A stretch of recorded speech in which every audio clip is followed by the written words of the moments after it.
We all know that teamwork is important. We hear about it from movies, to sports, from politicians, to business leaders. Everyone loves to talk about teamwork and how it is so important to success. But what exactly is teamwork? If we were to talk about teamwork, we need to talk about the concept of team. What exactly is a team? A key characteristic of a team is that team members often have shared goals and dependencies. Think of the difference between a team of rowers on a boat in a race and a group of passengers on a bus. The team of rowers has a shared goal of winning and are interdependent on one another, which makes them a team. Bus passengers, on the other hand, may just have their own individual goals in mind, and most likely don't need each other to accomplish them. They are simply a group of individuals.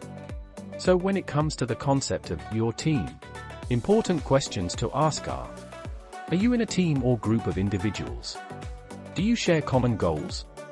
Is there interdependence among team members? So if you are a team, how can you be more effective? In Patrick Lencioni's The 5 Dysfunctions of a Team, he talks about the importance of getting people in an organization rowing in the same direction. If you can do that, you can dominate any industry in any market against any competition at any time. And he suggested that we keep this in mind. All teams are dysfunctional, and this dysfunction is inevitable because teams are made up of fallible, imperfect human beings. And people of different backgrounds and with nothing in common are put together by the organization for the sake of work. In his model of 5 dysfunctions of teams, Patrick Lencioni believes confronting these dysfunctions is essential for the survival of any company, especially for leaders in an organization, because the executive team sets the tone for how all employees work with one another. The 5 dysfunctions. The first and most common dysfunction is the absence of trust. Absence of trust is described as when team members don't feel comfortable admitting their mistakes, weaknesses, or needs for help. This lack of trust is common because, as mentioned before, people at work comes from diverse backgrounds and they just happen to work for the same company. Trust rarely just happens, and without conscientious effort to build trust, it often takes a long time or never appears among teams. If there is no foundation of trust, the second dysfunction will appear. The second dysfunction, fear of conflict. The fear of conflict is when team members do not trust each other to openly air their opinions, engage in honest, open discussion about key issues, and instead resort to veiled discussions, false harmony, and back-channel comments. This lack of healthy productive conflict would usually lead to the third dysfunction. The third dysfunction, the lack of commitment. Without healthy conflict and discussion on key issues, it is difficult for team members to feel engaged and committed to decisions, and this creates an environment of ambiguity and misalignment. This toxic ambiguity and misalignment is a breeding ground for the next dysfunction, which will impact business results and performance. The fourth dysfunction, avoidance of accountability.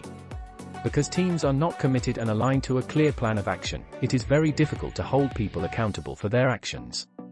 Even though driven and committed individuals are ready to take action, it is challenging to hold others accountable due to the lack of commitment from others in the team. The final dysfunction is inattention to results. When individuals are not being held accountable, the team will lose sight of the need to contribute to the collective goals of the team. Naturally, they will put their own needs ahead of the team through their actions and behaviors.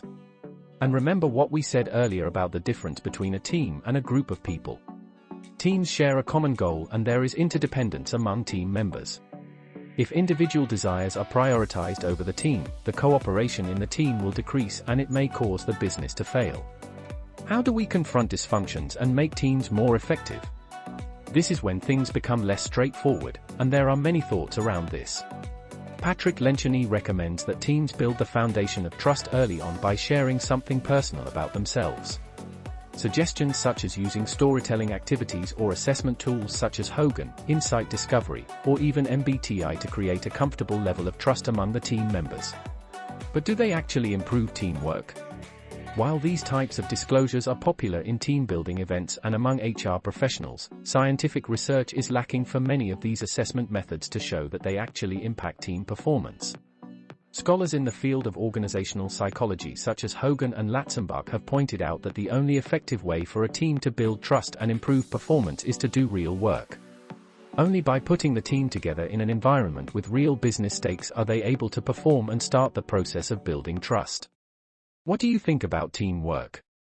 What is the best way to build a team? Do you think personal assessments have a place in team building? If you want to know how RDI has helped its clients to build international teams in Korea with customized, business-focused team building solutions, make sure to click the link in the description. And be sure to subscribe to our channel for more content in the future.